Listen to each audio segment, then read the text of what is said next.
the last problem for the day is like this. You are given below the daily wages paid to workers in two factories X and Y.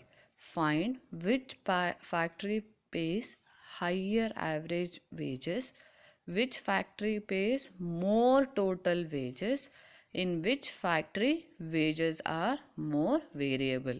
Girls, whenever a question goes like this, and here they have given the range of daily wages which is paid and the number of workers in each factory X and Y. First you need to find out which are the tools you are using to judge this question and answer. Look at the first question. Which factory pays higher average wages? Higher average always means you are going to compare using mean. So you need to analyze this question using the mean value of the both factories. The second question, which factory pays more total wages? More total wages is nothing but it will be F into X sigma. Then, in which factory wages are more variable? You know, to find out the variability or the consistency, always you are using the tool of dispersion, which is coefficient of variation. Now look at the daily wages, which is 50 to 60, 60 to 70, 70 to 80, 80 to 90, 90 to 100. And factory X, factory Y, number of workers 30, 60, 90, 40, 20, and Y will be 40, 70, 100, 20 and 10. You need to compute your mean and standard deviation, finally coefficient of variation to answer these questions.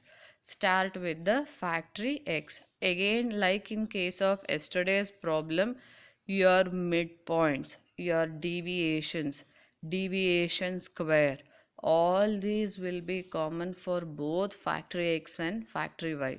Only FD square, these values will change. Please remember, as this is common, if you solve these once, that is more than sufficient. You need not solve it twice. And these values you need to show separately, as this varies for factory X and Y. Now your class intervals are given here: 50 to 60, 60 to 70, 70 to 80, 80 to 90, 90 to 100, from which midpoints are taken, lower limit plus upper limit divided by 2. So 50 plus 60 divided by 2, 55, 60 to 60 plus 70 divided by 2, 65, it goes on. Then the textbook has followed the step deviation method. D dash is being taken, M midpoint minus assume mean is 75 here, which they have considered, and the class width in each case is 10, therefore it is divided by 10. So midpoint 55 minus 75 divided by 10 minus 2 minus 1 0 1 2 so on. D square we need to take, so minus 2 into minus 2 4, minus 1 into minus 1 is 1, it goes on. Then go with the factory X. The frequencies are 30, 60, 90, 40 and 20, and total N is equal to 240. Then it is F D dash. Your F has to be multiplied with the D dash, the third column and the fifth column. Multiply both and then you are getting F D dash. So which will be 30 into minus 2 minus 60, then 60 into minus 1 is minus 60. Take the total of that, sigma F D dash will be minus 40. Then F D dash square you need to calculate, which is your fourth and fifth column.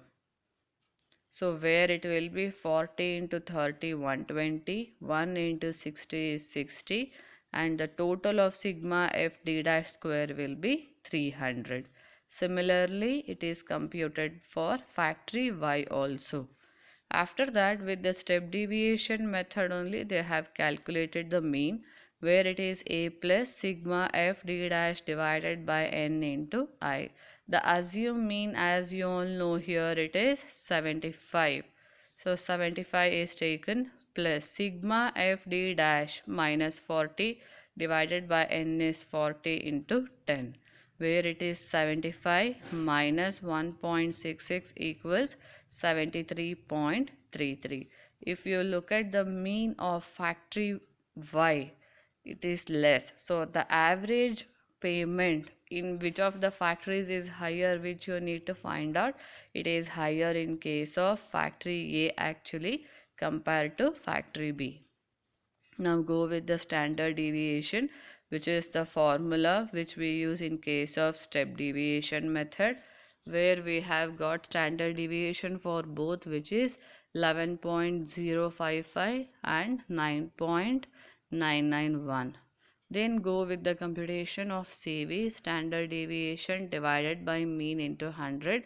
11.055 divided by mean of factory A is 73.33 into 100, which is 15.074%.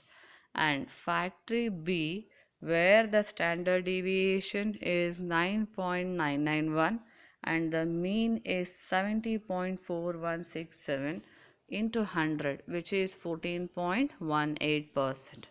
Now, as I told you that time, since the mean of factory X is greater than that of Y, it is paying higher wages. And coming to the factory X, how much is it paying? To find out that, as they have used the step deviation method, we don't have sigma fm to do that. So what they have done, it is n into mean. N is nothing but frequency, and mean value is taken to find out the total wages. So factory X, it is 240 into mean is 73.33, which is 17,600, and factory Y, it is 240 into 70.4167, which is 16,900. So factory X is paying more wages compared to factory Y. Lastly, to find out which is more variable, compare the CV. CV is higher in case of factory X, it is lower in case of factory Y.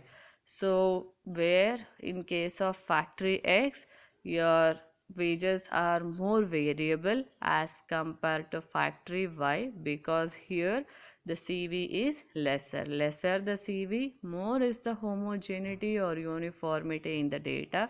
Higher is the CV, higher is the variability. So we have concluded factory X is more variable in the wage payment. I hope you have followed it.